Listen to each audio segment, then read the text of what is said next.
O tēnā tātou katoa, hei tēnei wā, ko te tikanga hoki ana ngā mihi kia rātou, ko Bobby, te whaia, kia rātou katoa te rōpū raukura.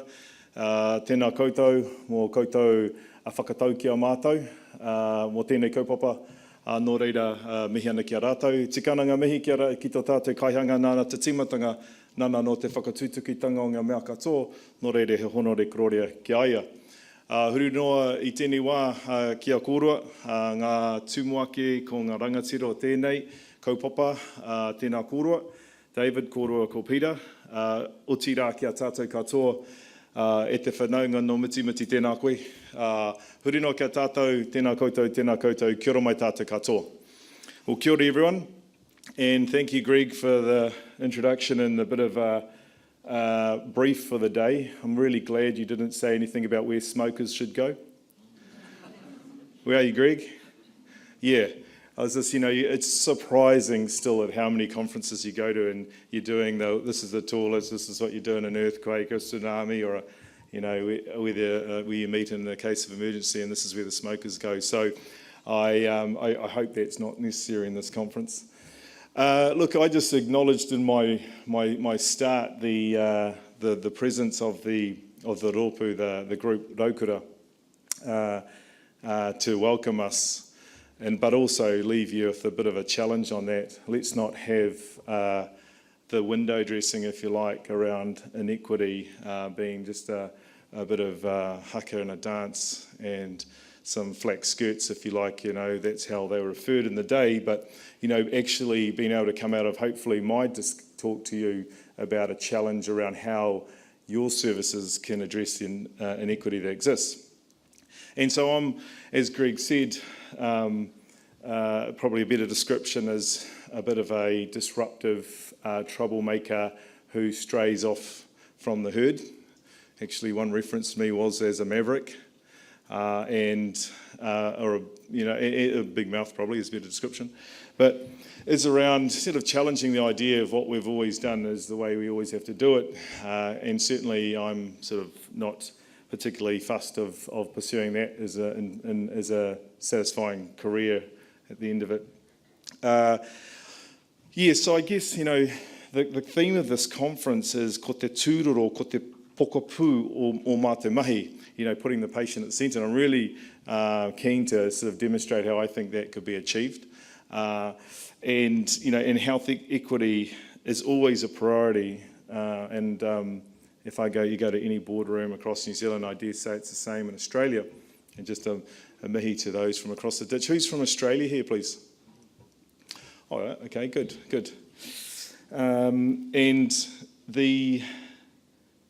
Inequity or health equities as a priority is something we hear all the time.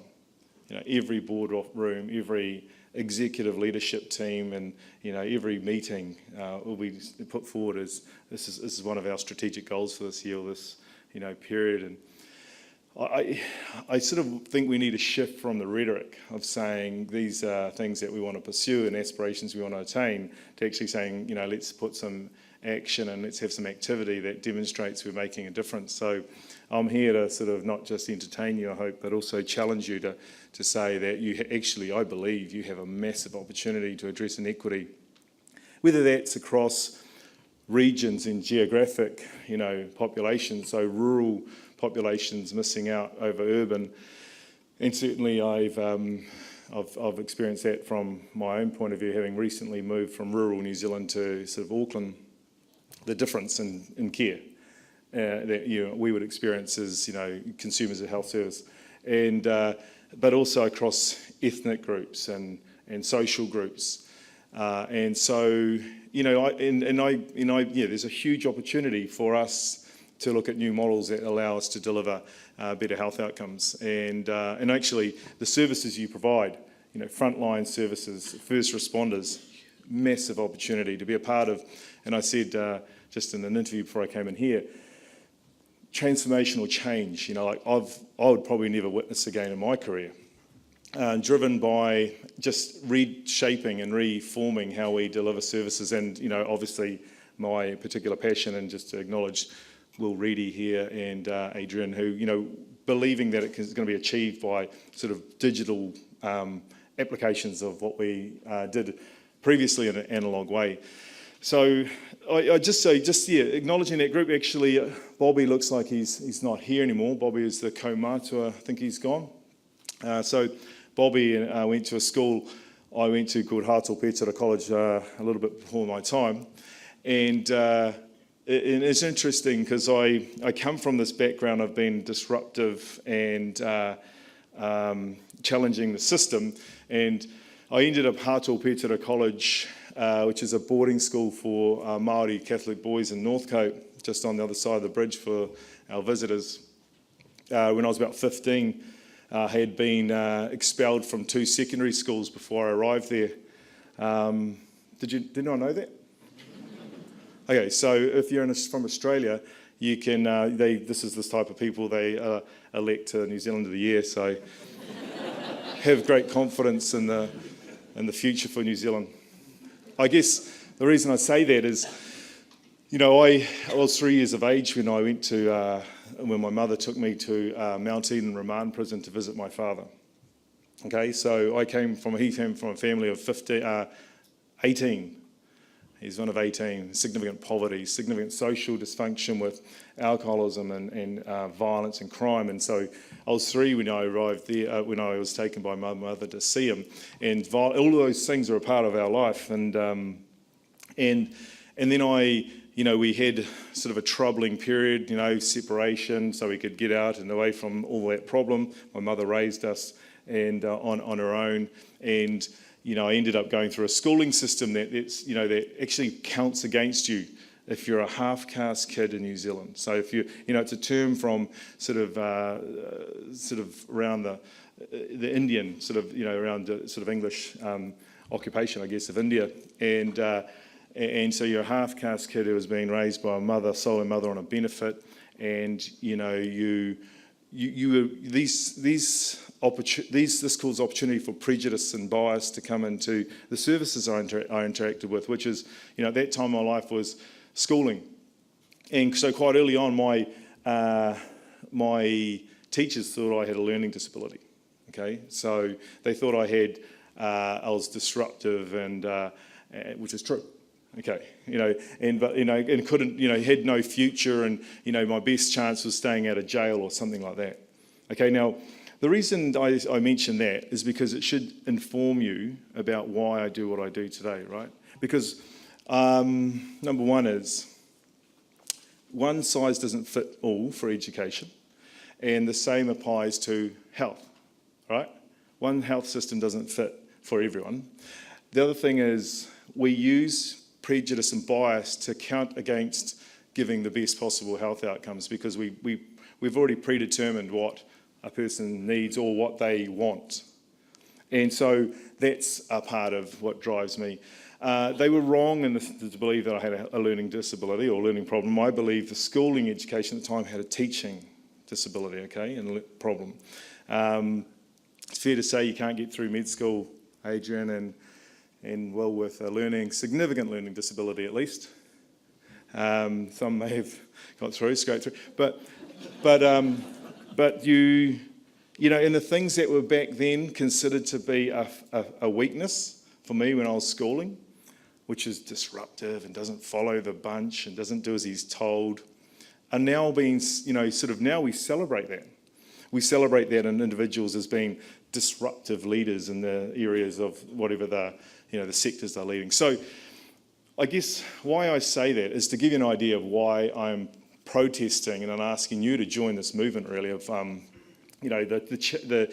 sort of rebel against the idea that, what we do doesn't work for everyone, and we have to change how we do it. And so that's sort of my background. So just that was when I went to the school, Hātōpētara College, and this is the school I went to where it was celebrated to be Maori, celebrated to be, and you're around a whole lot of other people like Bobby Newson here, who proudly demonstrated their culture, and for the first time in my life got to see what it was like, what I could aspire to be. And so it was that was a different model that worked for me, someone that was on a different trajectory using sort of a mainstream education model. Now, so I went from Hātōpētara to medicine, and the way I got to medicine was I went into an evening, a hui one evening, and I saw a young person speaking for 45 minutes about, it was a hui in a marae in Māngere, which is a meeting house in South Auckland for our visitors. And it was on Rungo Māori, which is traditional Māori medicine. And there was this young man spoke, he was in a suit, eloquent te reo Māori in Māori language and also in English. And he spoke 45 minutes about traditional Māori medicine and medicine. And at the end of the 45 minutes, I found out he was a doctor. And I was sitting in the audience like this for 45 minutes going, at the end of it going, I want to be a doctor. That's what I want to be. And so I've, for the last, whatever years, been aspiring to be that 45-minute man for a whole lot of other young, for Māori youth who are looking for someone to inspire them, plant a seed. Now that man is important because I've never seen him again. I've spoken to him and emailed him, but I've never been in the same room as him. And I tell young people, go and find a person who you may never see again in your life that will plant a seed that will carry you through. And so my job is to nurture that. So I have strived and hope I've been what he has, a 45-minute man for a whole lot of other young people. So that's, I went to medicine, finished medical school, went to Rotorua, worked there for a number of years, and then I moved to rural Northland, which would be like Darwin or Cape York, somewhere remote in Australia. High health needs, very remote to services, worked as general practice there and also in a rural hospital. So had, dealt with our first responders through as a GP referring patients into hospital or having them bringing them into our clinic, or as a rural hospital doctor in the emergency department transferring patients, getting a status 1 or 2 retrieval, heli retrieval from Kaita Hospital to Whangarei or into Auckland, Starship, wherever. And so, yeah, it's interesting, coming here from that experience, having, talking to people before coming into the conference about the importance of the first responders in the community, because why are they important? They're a real constant. Doctors and nurses in our community came and went, especially doctors, okay? They're a real constant. They're also really connected to the community. They are generally volunteers, or they're really involved in the community, more so than the doctors would have been in the community, and even some of the nurses. They know people in the community far more, which allows them to have, this workforce to have far more influence than we probably currently allow them. So it's exciting to be here because your services, ambulance services, which are, in my experience, okay, what they do for us is they bring people to us, they take people away from us, they do a lot in the area of education in the community, and obviously other services like alarms and home alarms and the like. There's an opportunity to do much more, and an opportunity to do much more that could actually address really important issues. I've talked about health inequity, really huge opportunity for services like ambulance services to address health inequity, because the biggest problem in New Zealand, I'll show you now, is access to care, okay? So this is a graph from a website called Figure NZ, if you want to get a view on sort of democratised data, whether it's health or education or anything, check this website out. But that's access to a medical centre for children of New Zealand by DHB over a period of time within 24 hours of need. So a parent has decided their child needs to be seen, and they've tried to ring their medical centre where they're registered. So in New Zealand, you get registered. It's not a great model. You're registered with a general practice, capitated patient. Your funding stays with that general practice on the premise that they have accessible services for you, and they are expected to provide those in a timely fashion. But this is evidence that that doesn't work. These are our most important, I would say, citizens in New Zealand across the country, and they can't get access within 24 hours for their child. Now, that could be a big problem, okay? Now, in some parts of the country, It's like 1 in 4 children. Now that doesn't even take into account ethnicity, right? It's going to be a badder look. It's going to look worse if we're talking about ethnic groups and you look at that. So that's a huge problem for me. So access is a big problem. The model we have, so I've come out of general practice, that model is not a good model, okay? That model where you make an appointment to see a doctor when it suits them, or a nurse when it suits them, on a day and a time that suits them, when they are distant to where you are, doesn't work, especially in communities where there's pressures, there's distance, there's social pressures, there's sometimes not a clear understanding of when they need to see a doctor. When do they invest that sort of small amount of money, time and resource to go and see a doctor? And so the model we have, which is sort of a Westminster model of healthcare, which suggests to me it's out of date and not fit for purpose, is a big problem. So access is a big problem. So, and why I'm labouring that point is that you have services that are out there in the communities and penetrating these communities and families more than what we do from general practice, traditional general practice point of view. So a reason I mention that, focus on children there is I'm being involved in creating this movement, I guess, of this digital health democracy in New Zealand, and looking at how we can use digital technologies, which are really simple, to overcome the barriers of access. The other thing I forgot to mention about inequity is one of the driving issues. The other driving issue for us as a society is, and this is applicable to both Australia and New Zealand and probably globally, is containing health costs. Okay, so how can we use our services that are in existence at the moment better, and how can we use digital approaches, new emerging approaches, to actually drive down the costs and have sustainable health services? So if it's not the heart that wins you over, for me, which is health inequity, then the head should win you over in terms of sustainable health services going into the future. New Zealand spends $16 billion a year on health, and who would be bold enough? A third of it's wasted because of the inefficient way we do it. How could we have a health minister in 5 or 10 years standing up and saying, I've saved $3 or $4 billion and that can be attributed to housing or education or who knows, something else in health that we know is a potent driver. So this idea of a digital health democracy, having health services, doctor is probably a bit archaic. We're talking about health services getting to the patient rather than, who it is doesn't really matter. It's what it is that's important. So I'm preaching to the converted, to a whole group of you, that technology's changed the way people interact with a whole lot of other services and sectors, and health, is the last bastion. It's a fortress, we can't do it because it's unsafe. We can't do it because of privacy. We can't do it because, actually the biggest driver is because we don't want to. The biggest driver is protectionism. We don't want to do it because that will change our model.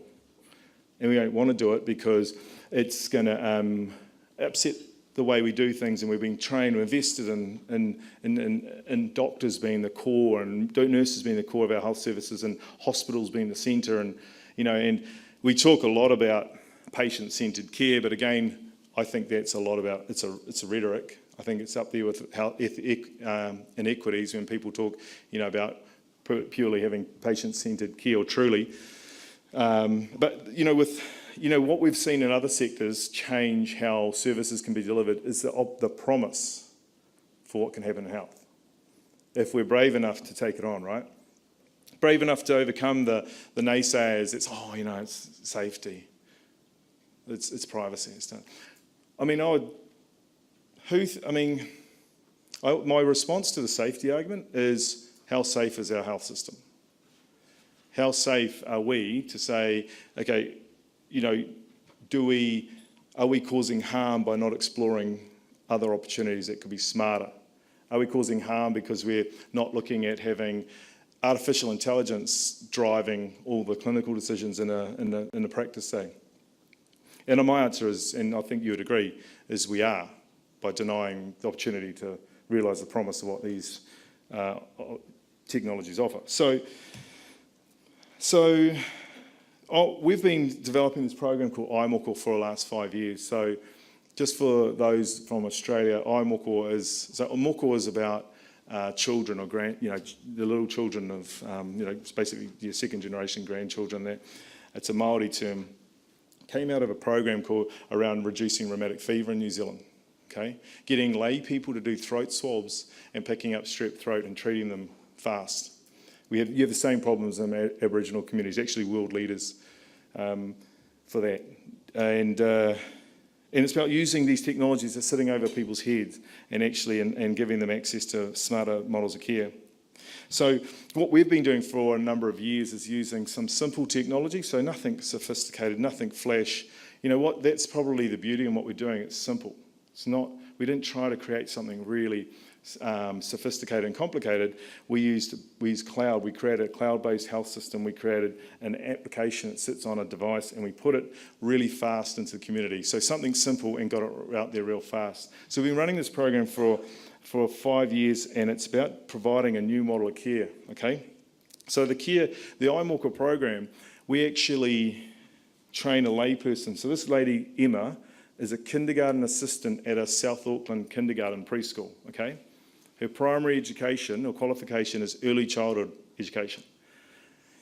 And so she is able to do an assessment using an app on a device on a child who's presented to her kindergarten, and he's a 4-year-old Tongan boy, and she's done an assessment at 5 to 11, and the problem is he has sores. Now, think of that. The opportunity there, 4-year-old Tongan boy in South Auckland, if you have AI already working out the risk on that child, you already know that the next words that are uttered or entered by this person will determine whether this is what level of category of health problem this child has. 4-year-old Tongan boy in South Auckland, male, the likelihood of admission into hospital for infectious disease, for intravenous antibiotics, puts him at a very high level if the next words on his case are anything to do with infection, sores, painful, skin lesions, whatever. And so that's what this boy has. She's done an assessment, she weighs him, she takes a temperature, and she can do some photos. I'm highlighting this is because Emma's she is not a health professional yet. Emma is going to be going through something called a micro-credential through a Polytech in New Zealand, Otago Polytech. She is going to get when she finishes that 200-hour course remotely on the job, she'll have a level 4 tertiary qualification, NZQA approved, which is New Zealand Standards Qualifications Authority approved, certificate, micro-credential in digital health assessment. That was launched about 2 months ago. This is where you say, kia ora. Gives me a chance to have a drink. Why that's important is because, I had a shoulder reconstruction about 6 weeks ago. Thanks, Greg. And I won't ask you to help me to the toilet, but when I had my sling, I had to ask someone to do that. But just opening the bottle would be awesome. Thanks. I'd be able to do it, because this is an opportunity to create digital deputies, health deputies, that can be transitioned and repurposed in really quick time to be able to be an extension of our health workforce. And so, honestly, ambulance officers, first responders, huge opportunity to democratise, it'll create greater workforce.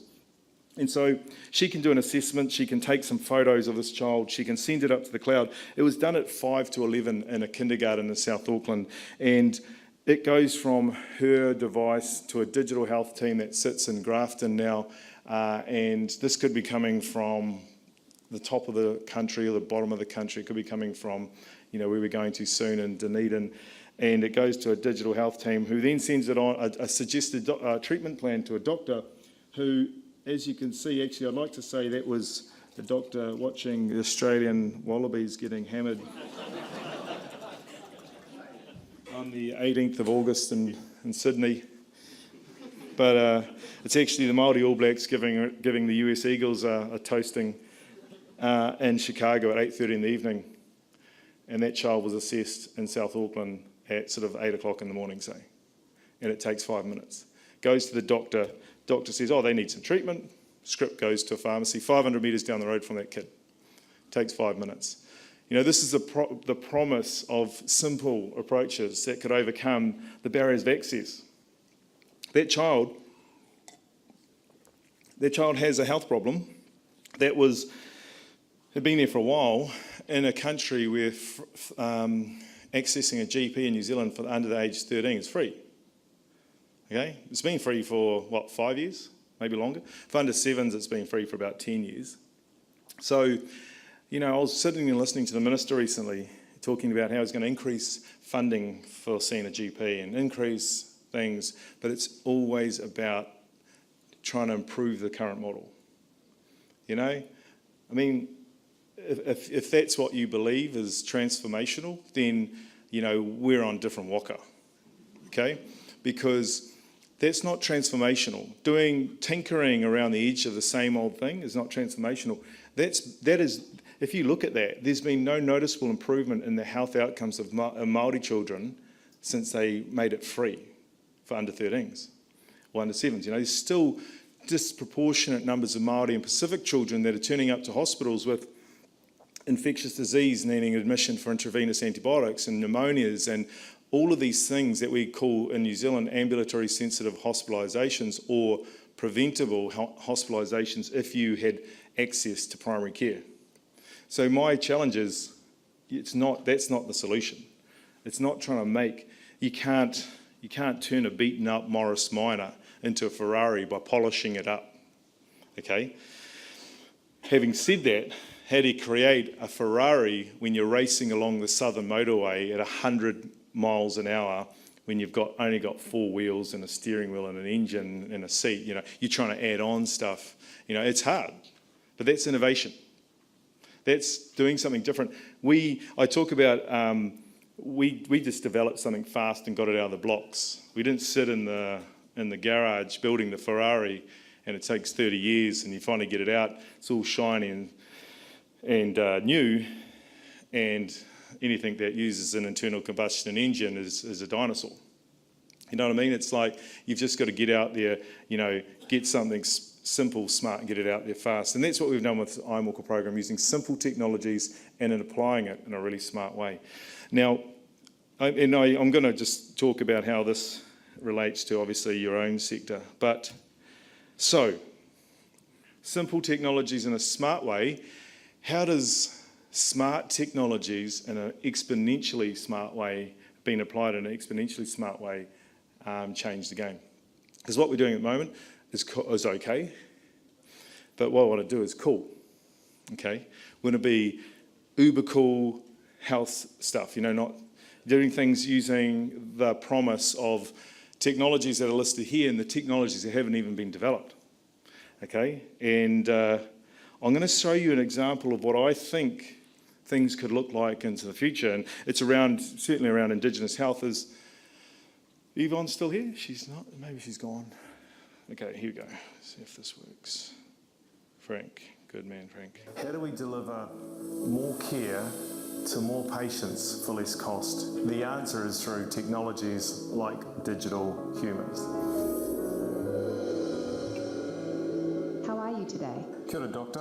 Actually, I'm not feeling very well and I'd like your help, please. That's what I'm here for. So the project we're doing with Soul Machines is to create a digital health professional that is able to address some of the problems of health systems around the world, which is how do we create a health workforce that is fit for purpose and maybe even customised to the patient's needs. Customised in the sense of they might look, sound and feel like the patient who's in front of them. I'm glad you contacted me then. Are you short of breath? Yeah, I have been short of breath actually. So the real value of the technology that Soul Machines brings to a project like this is the ability for the avatar to interpret the emotional expressions of the patient sitting in front of them. You look anxious. but rest assured your health is my primary concern. And won't bring any judgment or bias into this consultation with you any time of the day or night. To help my diagnosis, I'd like to run a few tests using the interconnected features on your device. Do you have your digital thermometer handy? Yeah, I do actually. Excellent. Can you place the thermometer in your ear?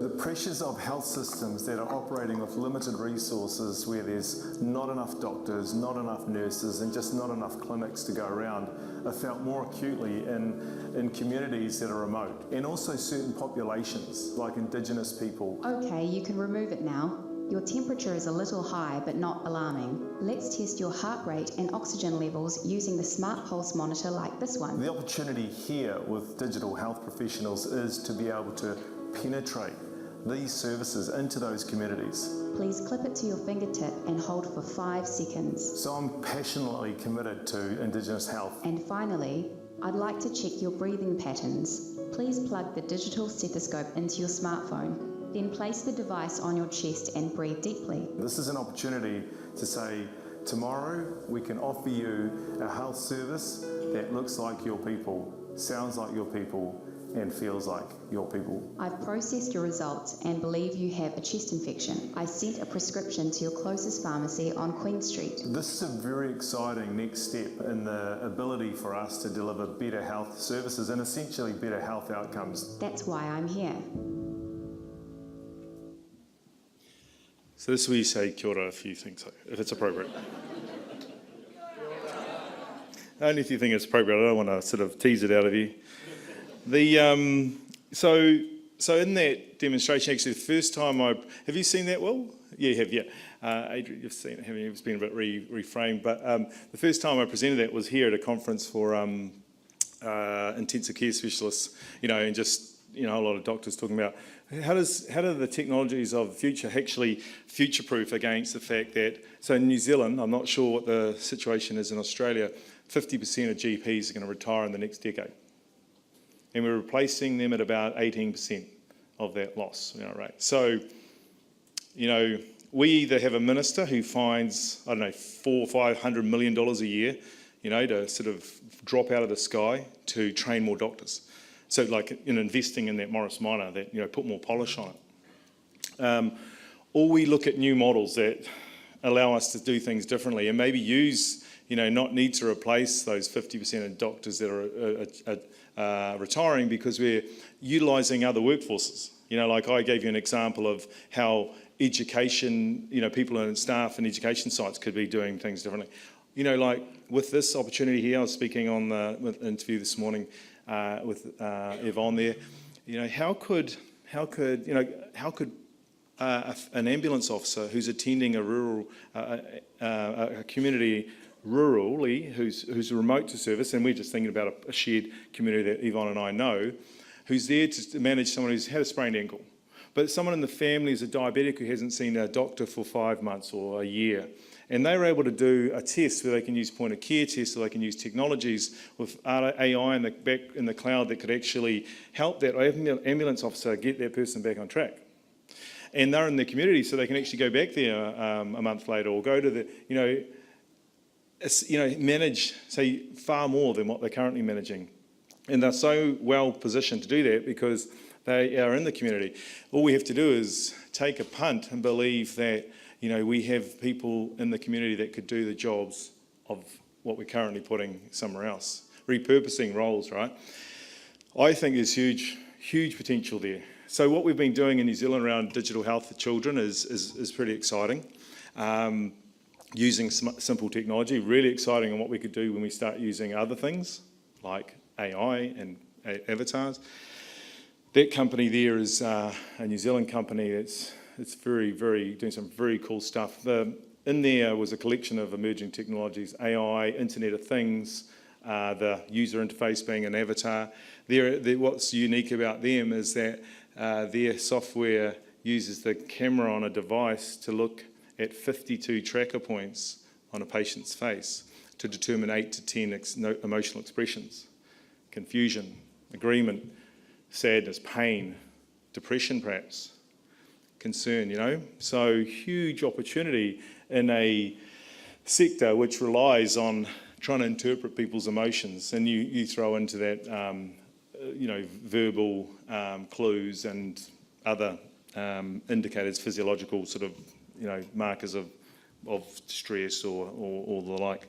So, I think there's huge opportunity to have leadership and innovative approaches from organisations like you that could really transform how health services are delivered, with a view to how do we make it work for everyone, and how do we make sure we don't leave behind those that are already being forgotten. And that's where I'm really passionate about, because there's this opportunity to close the gaps, using an Australian term, right? But there's also an opportunity with these approaches to widen gaps and make problems worse.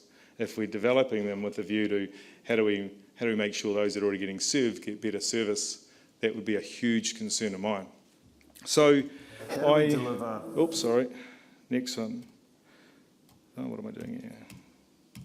How do we deliver? Okay, because if you don't do it, someone else is going to do it. And if that's not in a way, I'm not frightened by that. Because the patient, and as an advocate for the patient, the communities I'm really passionate about, we want the best service. So if you had something come in here tomorrow, and it was Amazon or something, and said, this is what we can do, we have a focus on efficiencies that will ensure that, and we're customer focused, right? I was representing, I was involved in something recently in New Zealand around a business called White Coat coming to New Zealand, where they're going to rate doctors that patients could, in the cloud, determine who they want to go to based on ratings. And the chairman of the Association of Salaried Medical Specialists, Ian Powell, was on TV, absolute own goal from this guy, right? And he said, doctors shouldn't be rated as if they're like a vacuum cleaner. Patients aren't customers. And it's like, if it's going to take organisations that believe the customer and the value and the benefit of treating a person like a customer, and what they want, and looking at developing things that are in their best interests, if that's what it takes to sort of change this approach and attitude, then look, I don't think necessarily they're going to be. My concern here is they won't have that history of health experience, that deep investment, and I do share with you some of those concerns. But I'm sort of looking for there needs to be significant disruption and upheaval, because people are clinging to this idea of traditional services. So before I sort of finish, there's the pressure of not enough doctors in New Zealand has been really acutely felt, and certainly in the communities I work in, right? So Indigenous communities. So I've had 2 clinics that have approached me recently saying, we don't have any doctors, and the doctors we get are locums that don't really care. One of them had a fight with a patient the other day, probably because they didn't treat them with a respect. And they're saying, what can we do? We're nurses, and we want to have a nurse-led clinic, but we have this model that's so reliant on general practice, right? So I'm talking to a couple of providers about the idea of, certainly providing some general practice support, but actually exploring for the first time in New Zealand where you could have nurse-led clinics that are supported in the cloud, using AI and, even some of these other awesome technologies, right? Now, that's a really exciting possibility, because in these communities that are Indigenous, the need is desperate. And that actually, for me, is an opportunity. And I'm going to take that opportunity, and I'm going to test all of these new innovations that I can to the hilt, because my passion is about making an impact and having a difference. This is my final slide, really quickly. I was out one evening seeing some patient who I was visiting at home, and these kids come up to me, and they said to me, are you one of the I Walker doctors? Because I had it on the side of my car. And I was like, oh. So he didn't know who it was. I was a bit aggrieved about that. Hadn't you heard Greg's introduction of me before? But anyway, he, the cheeky guy in the middle, he said, I said, what do you know about I Moko? He said, 3 weeks ago I had all these skin infections on my legs. Haki haki, he called them, that's a Maori term, haki haki. And he said, look, I went along and saw Whaia Lisa. Whaia Lisa is a teacher assistant at his school. He said, I went along and saw Whaia Lisa with these sores, and she used the I Moko iPad and I got better. Yeah.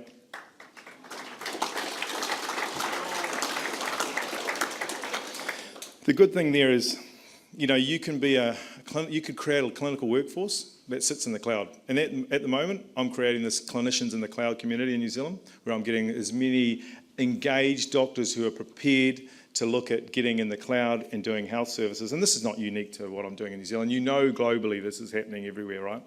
Babylon and HealthTap in the US and Good Doctor in China. This is not, this crazy maverick disruptive dude from Kaitaia, New Zealand. And getting them to be the an invisible workforce, doesn't need to be at the front, doesn't need the credit. Give the credit to someone who's in the community, an ambulance officer, a teacher aide, whoever. And then the final thing is that this child sees an iPad as more than just games and movies for Fortnite. They see it as a tangible way to access healthcare, right?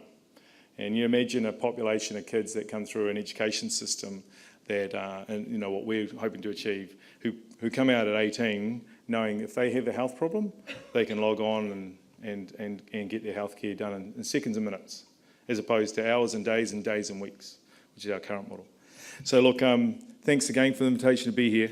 I think you have a huge opportunity, but also it's a big challenge to you, is you can do better, You do a great job, but you can do better with innovating and pushing the boundaries a bit in what you do.